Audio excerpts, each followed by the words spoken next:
وكذلك أوحينا إليك روحا من أمرنا ما كنت تدري ما الكتاب ولا الإيمان ولكن جعلناه نورا نهدي به من نشاء من عبادنا وإنك لتهدي إلى صراط مستقيم صراط الله الذي له ما في السماوات وما في الأرض ألا إلى الله تصير الأمور.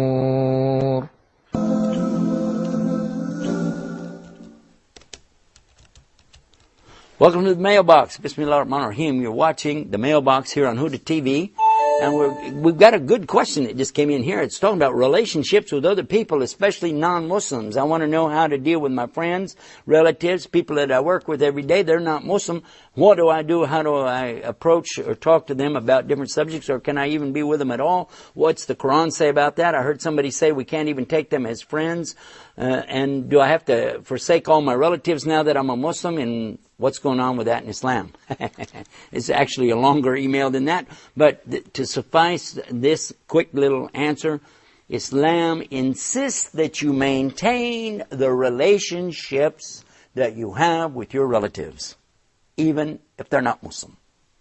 This is clear in the Quran itself, and Allah tells us clearly, don't break the ties of the wombs. In Arabic, rahim. Don't do that. Don't break these ties. It's very important. Stay hooked to your mom and your dad and your brothers and sisters and cousins and aunts and uncles and grandparents and give them the best of treatment. Let them see Islam in you through your actions, and don't break the ties of the womb. Now, another one is when you're talking about your friends and people that you work with. Also, Islam is teaching us to have the best of character, to present the message of Islam through our actions and our good way. So if we're really living Islam, they could look at us and say, you know what? I like to be like this guy. He's got traits that I like. By the way, that's how I got to Islam, is by watching the character of a person, not by arguing over what Islam says about, you know, where you put your hands when you pray or facing this way or that way. It came because I could see somebody living and practicing this beautiful deen called Islam.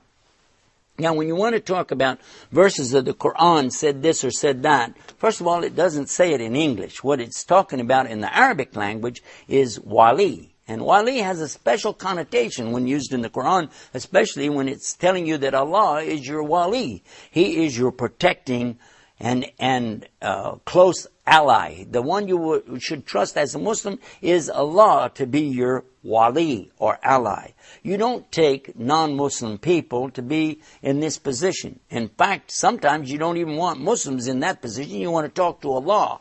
And then as far as bitana is another word used in another place in the Quran. It's talking about like the inner lining of your garment. So intimate and so close to you. And who should be that? Maybe your mom, maybe, of course, Allah subhanahu wa ta'ala, but not strangers and people like that. This is the meaning behind it. But as far as friends and associates, let them be with you and you be with them to show them the good way of Islam. Of course, don't copy the bad stuff they do, but that's in another email coming up right here on the Mailbox here on Huda TV. I'll get back to this, and you watch for more Mailbox here on Huda TV.